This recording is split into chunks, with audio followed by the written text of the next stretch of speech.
was a man who had 2 sons. The younger one said to his father, "Father, give me my share of the estate." So he divided the property between them. Not long after that, the younger son got together all he had, set off distant country, and there was squandered his wealth in wild living. After he had spent everything, there was a severe famine in that whole country, and he began to be in need. So he went and hired himself to a citizen of that country. He sent him to his fields to feed pigs. He longed to fill his stomach with the pods that the pigs were eating, but no one gave him anything.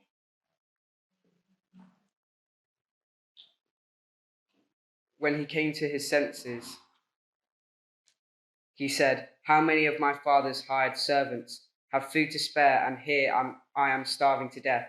I will set out and go back to my father and say to him, 'Father, I have sinned against heaven and against you. I am no longer worthy to be called your son. Make me like one of your hired servants.' So he got up and went to his father. But while he was still a long way off, his father saw him and was filled with compassion for him. He ran to his son, threw his arm around him, and kissed him. The son said to him, 'Father, I have sinned against heaven and against you. I am no longer worthy to be called your son.' But the father said to his servants, 'Quick, bring the best robe and put it on him. Put a ring on his finger and sandals on his feet. Bring the fattened calf and kill it. Let's have a feast and celebrate. For this son of mine was dead and is alive again. He was lost and is found.' So they began to celebrate. Meanwhile, the older son was in the field. When he came near the house, he heard music and dancing. So he called one of the servants and asked him what was going on. 'Your brother has come,' he replied, 'and your father has killed the fattened calf because he has him back safe and sound.' The older brother became angry and refused to go in. So his father went out and pleaded with him. But he answered his father, 'Look, all these years I have been slaving for you and never disobeyed you or orders. Yet you never gave me even a young goat so I could celebrate with my friends. But when this son of yours, who has squandered your property with prostitutes, come home, you kill the fattened calf for him.' 'My son,' the father said, 'you are always with me, and everything I have is yours.' But when he had to celebrate and be glad because this brother of yours was dead and is alive again, he was lost and is found." Thank you both very much. Thank you. Cheers. Quite a marathon, huh? In the parable of the prodigal, we have people aware of what's going on. That's what we're going to focus on. But I want to put this in the context of some of the rest of Luke. So let me just play you a short video clip from the Bible Project. Oh yes, that's me dad. So there he is, looking nice and happy because he's got such a handsome son who's he's very pleased with his work there. Okay. All outsiders are welcome. Yeah, good news for the poor.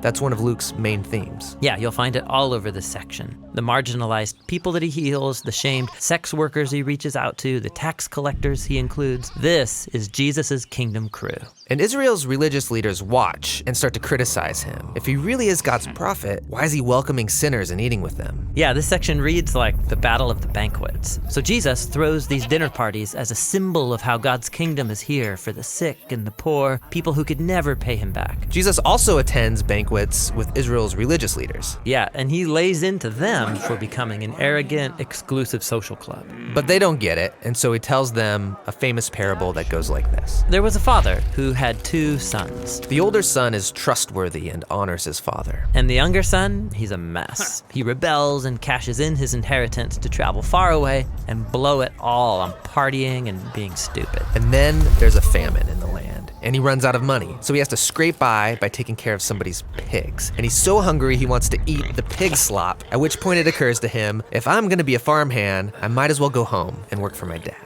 At least I won't be eating pig food. So he treks back home, rehearsing his apology. Now, the father is certain that his son did not survive the famine. But then, one day, he sees someone walking down the road. It's his son. He's not dead. And so the father runs to him and embraces his son, kissing him all over. The son starts his speech.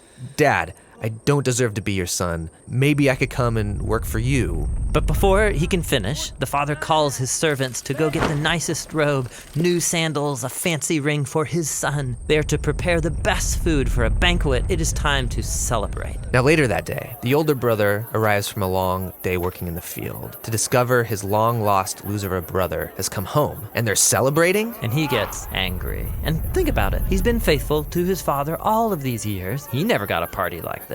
And then this disgrace of a family member comes home, and they're going to celebrate him? It's disgusting. He refuses to join the banquet. So the father finds the older brother outside, and he says, Son, you are already in our family. Everything I have is yours. But we had to celebrate your brother because he was lost. And now he's found. He was dead, but now he's alive. Jesus wants the religious leaders to see the outsiders the way God sees them, as sons and daughters that are being reclaimed from death. Jesus' kingdom community was wide open to anybody. The only entry requirement is to humble yourself and recognize your need for God's mercy. And so the religious leaders' rejection of Jesus and his crew is actually a rejection of the God of Israel. The leaders don't like all of this, and so as Jesus' road trip comes to an end, the conflict is at a boiling point. Yeah, he's going to ride towards Jerusalem for Passover as they plot to take his life. This isn't just a cool story, a story that everybody knows. It's set in the context of the fact that the people of his time did not understand the heart of God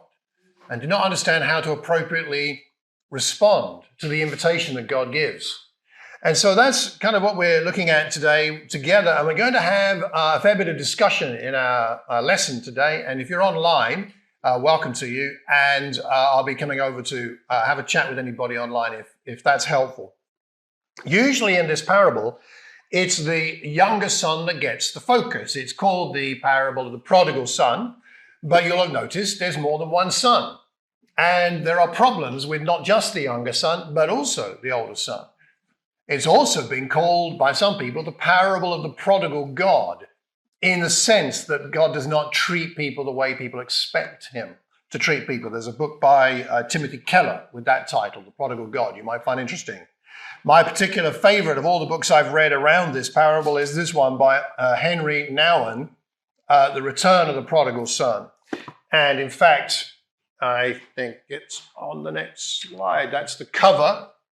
That's the cover of the book, which is the Rembrandt painting of the Return of the Prodigal, which is very powerful, and I can't do justice to it on a screen like this, but we'll talk a bit about this as we go along. But if you would like to read not a big book, not a long book, but a profound and meaningful book about the return of the prodigal, then I can definitely recommend this book. So we're going to focus on the father more than the two sons.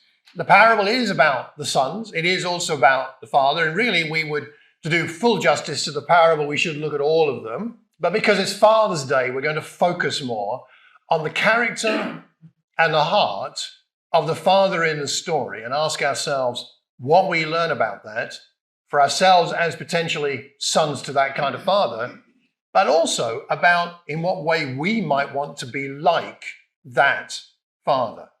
So I have a question for you. Turn to someone and discuss this for 5 minutes, and then we'll see, which is, when you think about this story we've just heard read, what do you think hurt the father about the younger son's behavior?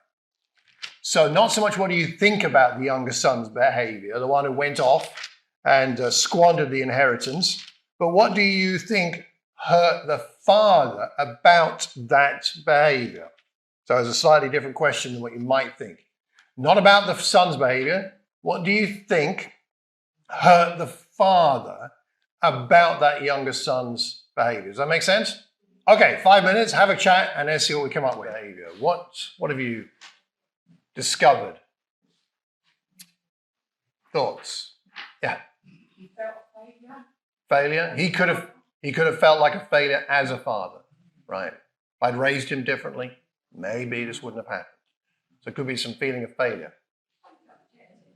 A sense of rejection. Yeah, he could have stayed, but he decided to leave. Rejection. That's very powerful, isn't it, Liesl? A lot of disrespect involved in that behavior. Does anybody know why it's particularly disrespectful in that culture to do this kind of thing? Go on. My understanding was in Jewish culture, it's the eldest son who had the inheritance, and the younger son wouldn't have received anything. So Or not much. Or not much. So to come forward and sort of ask for that would have been, I suppose, insulting. Definitely insulting. That's quite right. Yeah, Stefan? Also because you ask for his parents while his dad was still alive. It's kind of like saying you're dead to me. You're dead to me. Yeah. It's tantamount to saying, Dad, I would prefer that you were dead. That's especially in that culture. Yeah. As an extension of that, if you'd already asked for inheritance, there was always the fathers who were like, well, will he ever come back? Is there any reason for my son to come back after? Well, no, you may never see him again. That sense of really profound loss. Yeah. Anything else? The strife between the brothers. Obviously, there must have been strife before he went away. And I think that was the fear of the Lord. Oh, when your kids don't get on, that's very painful. Yeah, Danny. I think one of the things that hurt him the most is not knowing what's happened to his son, not knowing if he's dead or alive, and just worrying that every day he could go out with his mind. Yeah, distant country. Does anybody know what that is kind of code for in this culture? Distant country? Exactly. Gentile lands. In other words, this is a Jewish boy going to Gentile lands where there may be no synagogue, certainly no temple. He's not planning to come back for festivals. He's effectively rejecting his God as well as his father, everything around him. And farming pigs, not something you're going to do if you are a good Jewish lad. Okay. All right. Anything else? Yeah. So as we were living yesterday, there was in that culture at the time, money was almost less important than honor. Yes. So for losing your son to go and do something dishonorable, it brought dishonor to itself and shame. So, huge deal. It's an honor-shame culture. More important than the money. More important almost than anything else is the right people being honored, which is the older people in that culture. As I get older, I like the sound of that culture more and more. I might move there.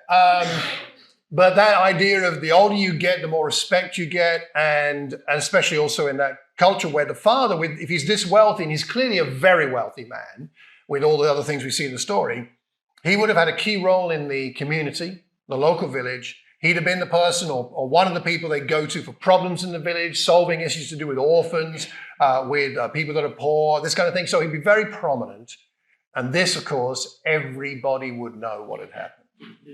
Right, loses respect. Very painful. Okay, let's now move the same question kind of to the second son. So, another discussion for 5 minutes. What do you think hurt the father about the older son's behavior? What do you think hurt the dad about the older son's behavior? Okay, 5 minutes. Behavior. What do we think? What hurt him? At the back. I think it's the fact that the father is suddenly made aware that this older son is insecure, that this older son does not realize that the inheritance is everything in the home belongs to him. Just the realization that this boy is being a willing wrong, but doesn't realize basic things about other issues. I hadn't thought about the insecurity angle. Yeah, he does display that. That's really interesting. Good. Okay, other thoughts? Yeah. A lack of forgiveness. Must have hurt his dad, because his dad does give forgiveness to the younger son. But the older son doesn't follow that. Must have hurt. Yeah. Good. Yeah. I think like you said, there's the insecurity and almost the looking at him and thinking maybe you don't know that you have a freedom rather than just a worker relationship with me, that you just work. Or maybe you could probably take it apart anytime you wanted. If you're free to kind of do that, even though it wasn't said, then maybe your father's thinking you should know that you're free to do that, but you don't think it's more of a contract. So that idea that the relationship that the son thinks he has with the father is one like a contract, that must have hurt his dad. Good point, yeah. I think the reaction of the son made the father, the penny dropped in the sense that what actually was both important to him was the inheritance. All the father, all the older son had to do is wait and be dutiful. Yeah. You get the heart of the matter. So you need to squander and just take what he knew everything was coming to him. But he saw it just as he saw it in very clinical terms. It wasn't really get the heart. You didn't really understand they have to be younger brother. Yeah. To him it's the same, it's just about the inheritance. Both of them, it's about the inheritance, which is a really interesting thought, because I wonder whether when he says to his dad, this son of yours, not my brother, you notice, right? This son of yours has squandered your property. Your property. Is he thinking about what he's supposed to be getting? United. No, not at all. Yeah. No, I'm just wondering, similar to what was said there, and there would have been some hurt that, okay, his son felt that way, and I wonder maybe actually would there have been perhaps any reflection, actually,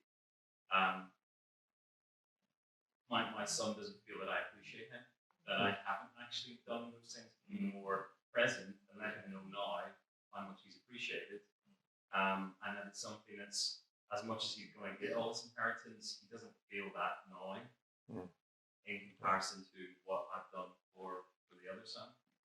You would hope he would feel it, but he doesn't. Yeah, Akin. Yeah, I've actually used your daughter.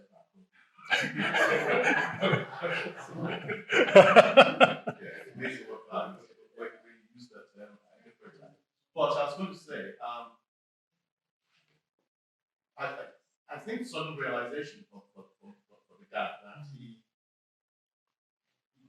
it's almost the message is getting from the son is that actually you love the other child more than you love him. He's more important, he's your favorite, so and because of the way you treat him, it's come everything that's in the house, this guy comes around, everything's going to do to him. So it almost feels like you lost him more. That's the question. Yes, doesn't actually understand where his dad is coming from. Right. And that can be, I'm feeling your children feel like you favor one child over the other. That's a really interesting point, because the father is not making a comparison between the two sons. He's actually being very generous to both of them in lots of different ways. But the son, the older son, sees it as he's doing a comparison, and he thinks he's coming out on the raw end of the deal. Yeah, interesting. Yeah, Stefan.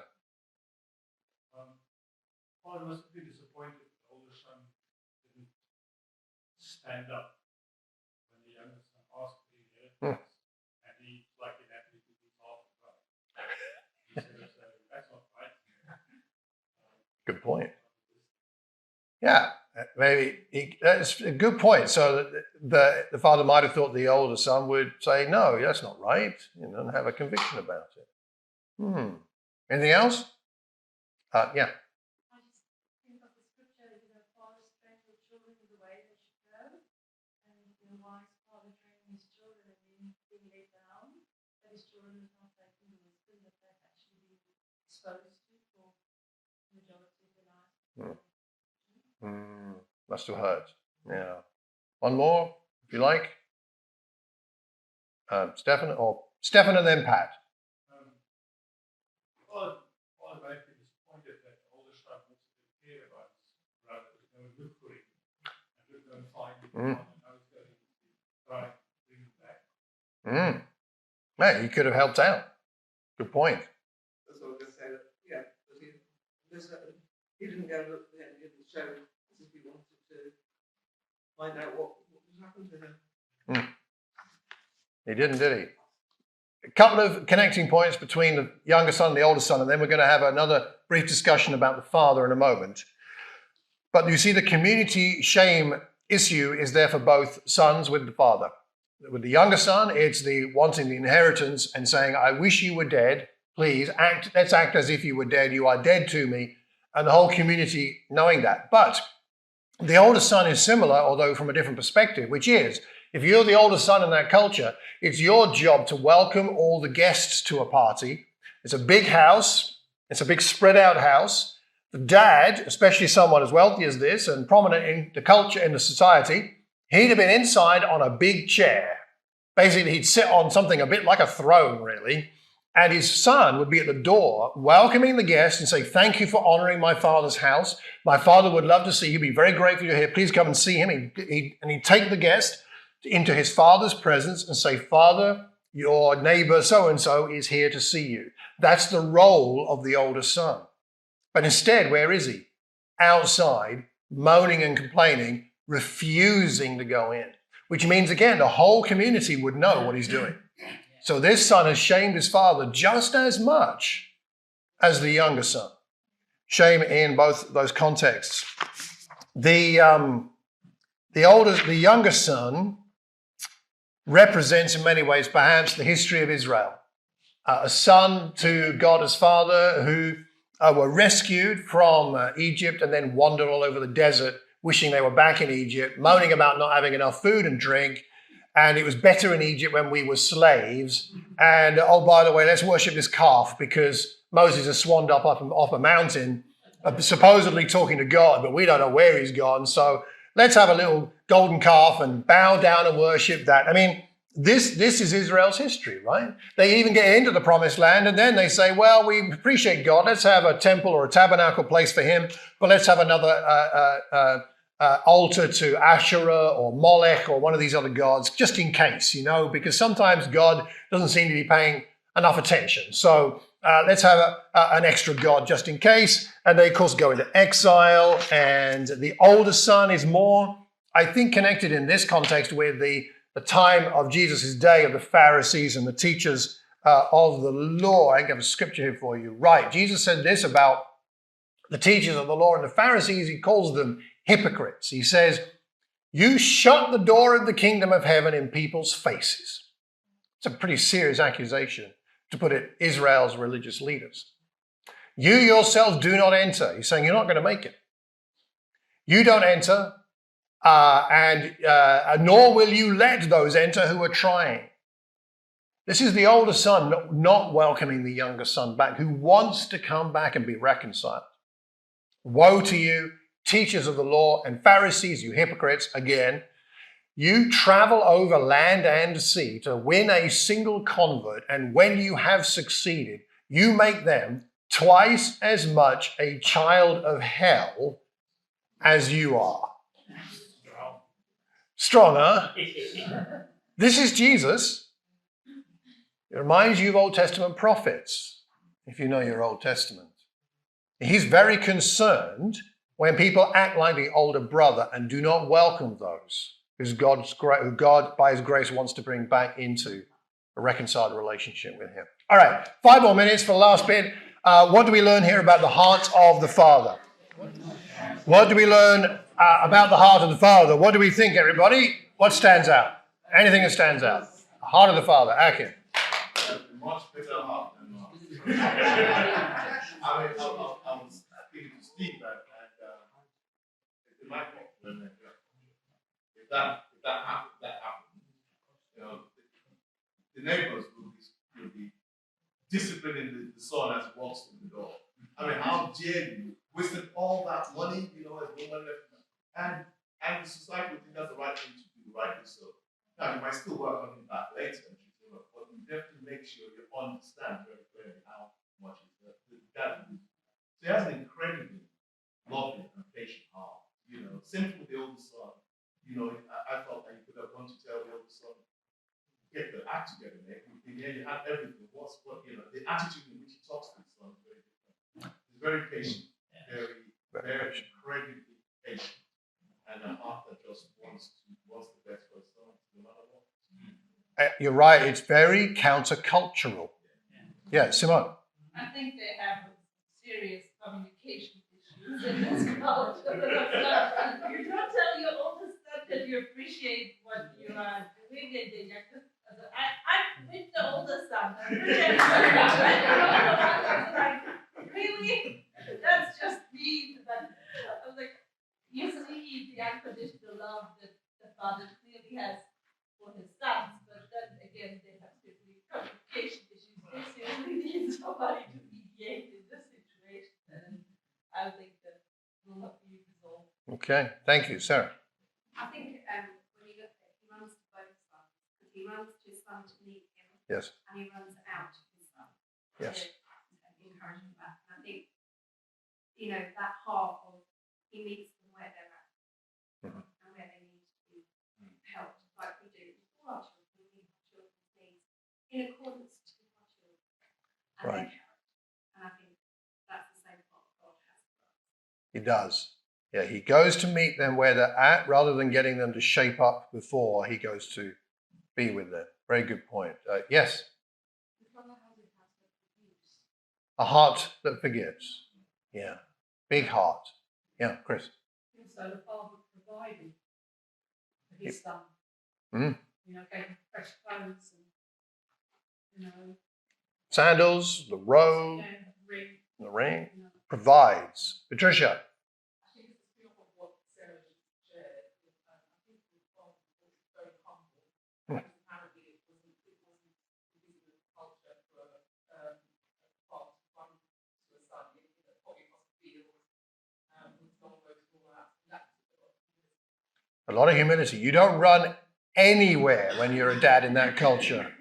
The older you get, the slower you walk. And that's not because of arthritis. Or maybe it is, but that's the culture.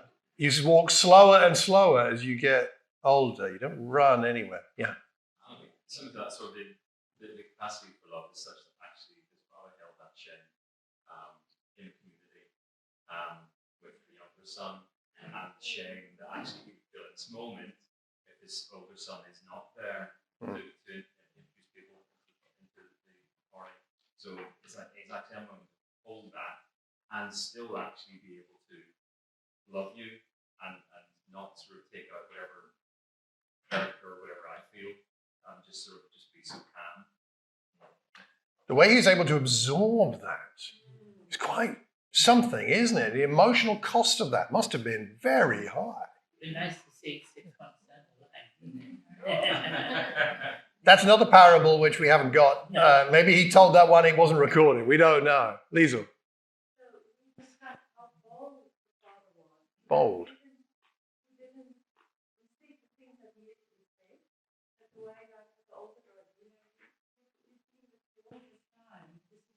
Everything I have is yours. But just, that's a strong thing to say as well. But just the way he's done that, he's bold, but he's incredible love. There's a tenderness and a boldness going in together here somewhere. He's not aggressive, but he's also not shying away from the facts and the truth.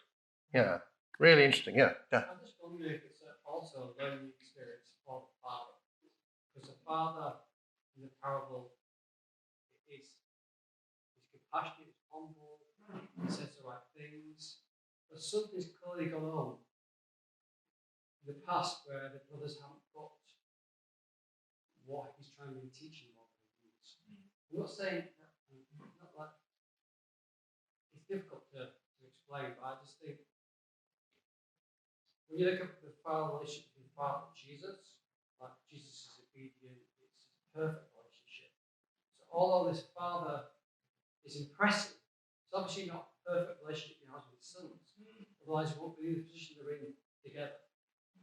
And that's bringing out the human side of the father in the parable.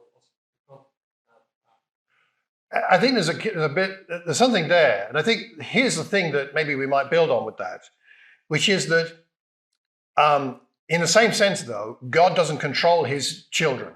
No. And so God can do, and I think this is part of the point of the parable, God can do everything right. But that does not guarantee anything regarding the response of humanity. You were going to say something, Lizzie?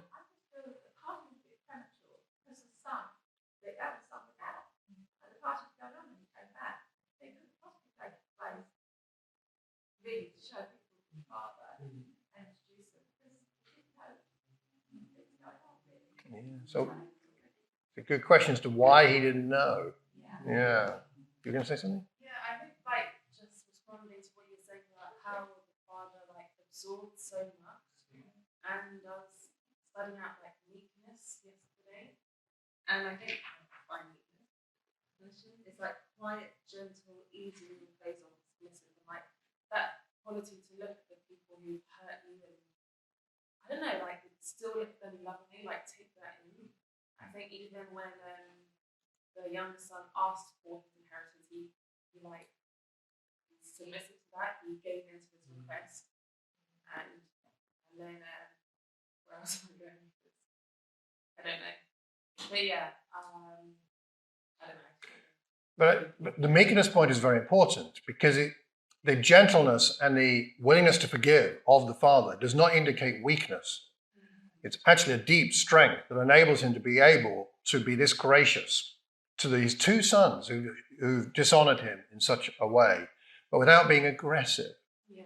Somebody once said that meekness is best defined by saying somebody who's meek is someone who knows how to use a sword, but keeps it in its sheath. That's strength, right? But they know how to use it, and you better be certain that they know how to use that sword, but they're going to keep it there and just be strong themselves, and there's something in there too.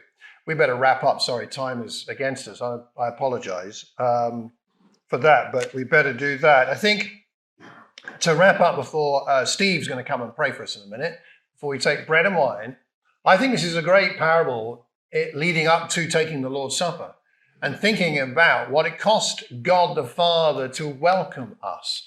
All of us prodigal sons and older Pharisaical sons and, may I dare say, daughters, although I know all the women are much more pure-hearted than men here. But nonetheless, there have been a few prodigal daughters, even some perhaps Pharisaical daughters, as well as sons, have been known. What we have here is an amazing picture of the heart of God that encompasses, if you like, all the extremes of human behavior, all the extremes of human response to him having provided in creation and all the wonderful things that we have in this world.